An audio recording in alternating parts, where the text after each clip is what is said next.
Hi there everybody, Mars here, the teaching professional at Southwark Park Golf Club. Out here on a very breezy Tuesday. The really hot weather seems to have subsided a little bit and calmed down a little bit, but probably much nicer weather for golf, to be truthful for you. So I've come out for this week's little video for a shot that gives us all plenty of trouble. Seems a bit innocuous, but when do you really get a chance to practice it? So it's all these greenside shots from this very thick, lush rough still. Even though we've had this lovely long period of warmth, the rough still is very clingy and tangly, and these little dinks onto the green or shots over bunkers can be very difficult because of this thick grass and where the ball is lying in the grass. So few things that may help you. There's an element of hit and hope, but much more that we can have a bit more strategy to even things out a tiny bit. Okay, so the first thing about heavy ground, thick grass, is it will grab your club and want to turn it. It'll always wrap around the hosel and try and turn that head in, and this is for all your longer shots out the rough too as well, that you want to, the first thing is you want to try and negate that club being rolled shut. So we do have to start to increase grip tension. I would say to you, last three fingers of your left hand and the middle two of your right, add a bit more squeeze onto those, because that moment through impact when the club wants to turn is where you need to hang on a little bit.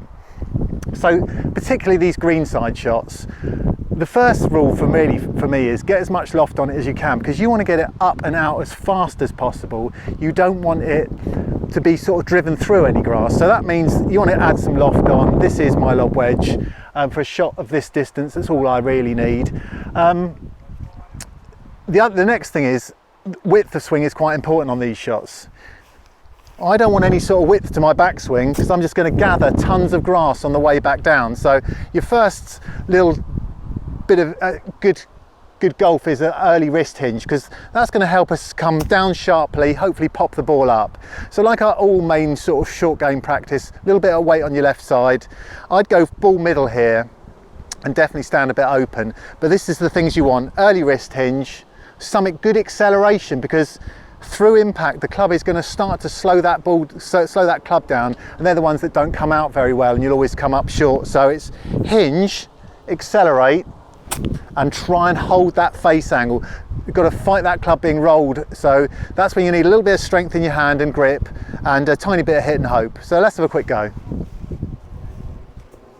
That's not so nice. I'm going to show you the lie quickly, and then, because every time you have a short game shot you want to assess the lie. So there's loads of grass before and after the ball, so I have to do what I've just told you I'm going to do to execute this shot properly, because you're always going to assess the lie first. All right, so I've shuffled in position, I'm a little bit open, I know that I've got to pick up steep to try and gather as little grass as I can before the ball, hold my angle, and there is some practice required in this for the amount of power that I need to get this right, and hopefully on the green and hopefully close-ish.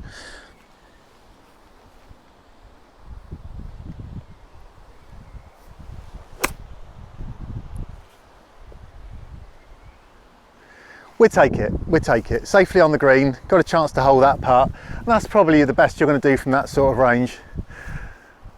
So just a quickie this week, hope that might help some of you in the thicker grass. Assess your lie, most lofted club, early wrist hinge, acceleration, hold that angle, don't let that club be flipped over, and everything will be all right. See you all again next week. Thanks for watching.